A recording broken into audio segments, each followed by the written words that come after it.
The Turn of the Screw by Henry James. Chapter 2. This came home to me when, 2 days later, I drove over with Flora to meet, as Mrs. Gross said, the little gentleman. And all the more for an incident that, presenting itself the second evening, had deeply disconcerted me. The first day had been, on the whole, as I have expressed, reassuring, but I was to see it wind up to a change of note. The post-bag that evening, it came late, contained a letter for me which, however, in the hand of my employer, I found to be composed but of a few words, enclosing another, addressed to himself, with a seal still unbroken. "This, I recognize, is from the headmaster, and the headmaster's an awful bore. Read him, please, deal with him. But mind you don't report, not a word. I'm off." I broke the seal with a great effort. So great a one that I was a long time coming to it, took the unopened missive at last up to my room, and only attacked it just before going to bed. I had better have let it wait till morning, for it gave me a second sleepless night. With no counsel to take the next day, I was full of distress, and it finally got so the better of me that I determined to open myself at least to Mrs. Gross. "What does it mean? The child's dismissed his school." She gave me a look that I remarked at the moment, then, visibly, with a quick blankness, seemed to try to take it back. "But aren't they all sent home? Yes, but only for the holidays. Miles may never go back at all." Consciously, under my attention, she reddened. "They won't take him?" "They absolutely decline." At this she raised her eyes, which she had turned from me. I saw them fill with good tears. "What has he done?" I cast about, then I judged best simply to hand her my document, which, however, had the effect of making her, without taking it, simply put her hands behind her. She shook her head sadly. "Such things are not for me, miss." My counselor couldn't read. I winced at my mistake, which I attenuated as I could, and opened the letter again to repeat it to her. Then, faltering in the act and folding it up once more, I put it back in my pocket. "Is he really bad?" The tears were still in her eyes. "Do the gentlemen say so?" "They go into no particulars. They simply express their regret that it should be impossible to keep him. That can have but one meaning." Mrs. Gross listened with dumb emotion. She forbore to ask me what this meaning might be, so that presently, to put the thing with some coherence and with the mere aid of her presence to my own, I went on. "That he's an injury to the others." At this, with one of the quick turns of simple folk, she suddenly flamed up. "Master Miles? Him an injury?" There was such a flood of good faith in that, though I had not yet seen the child, my very fears made me jump to the absurdity of the idea. I found myself, to meet my friend the better, offering it on the spot sarcastically, to his poor little innocent mates. "It's too dreadful," cried Mrs. Gross, "to say such cruel things. Why, he's scarce 10 years old." Yes, it would be incredible." She was evidently grateful for such a profession. "See him, miss, first, then believe it." I felt forthwith a new impatience to see him.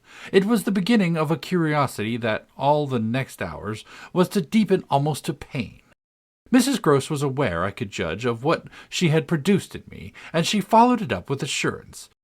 "You might as well believe it of the little lady. Bless her," she added the next moment. "Look at her." I turned and saw that Flora, whom 10 minutes before I had established in the schoolroom with a sheet of white paper and a pencil and a copy of nice round O's, now presented herself to view at the open door. She expressed in her little way an extraordinary detachment from disagreeable duties, looking at me, however, with a great childish light that seemed to offer it as a mere result of the affection she had conceived for my person, which had rendered necessary that she should follow me.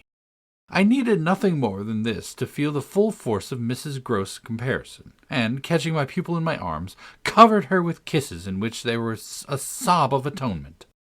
None the less, the rest of the day I watched for further occasion to approach my colleague, especially as, towards evening, I began to fancy she rather sought to avoid me. I overtook her, I remember, on the staircase. We went down together, and at the bottom I detained her, holding her there with a hand on her arm. "I take what you said to me at noon as a declaration that you've never known him to be bad." She threw back her head. She had clearly by this time, and very honestly, adopted an attitude. "Oh, never known him. I don't pretend that." I was upset again. "Then you have known him?" "Yes, indeed, miss. Thank God." On reflection, I accepted this. "You mean that a boy who never is no boy for me?" I held her tighter. "You like them with the spirit to be naughty?" Then, keeping pace with her answer, "So do I eagerly brought out, "but not to the degree to contaminate." To contaminate? My big word left her at a loss. I explained it. To corrupt. She stared, taking my meaning in, but it produced in her an odd laugh. "Are you afraid he'll corrupt you?" She put the question with such a fine, bold humor that, with a laugh, a little silly doubtless, to match her own, I gave way for the time to the apprehension of ridicule. But the next day, as the hour for my drive approached, I cropped up in another place. "What was the lady who was here before?" "The last governess? She was also young and pretty. Almost as young and almost as pretty, miss, even as you." "Ah, then I hope her youth and her beauty helped her," I recollect throwing off. "He seems to like us young and pretty." "Oh, he did," Mrs. Grose assented. "It was the way he liked everyone."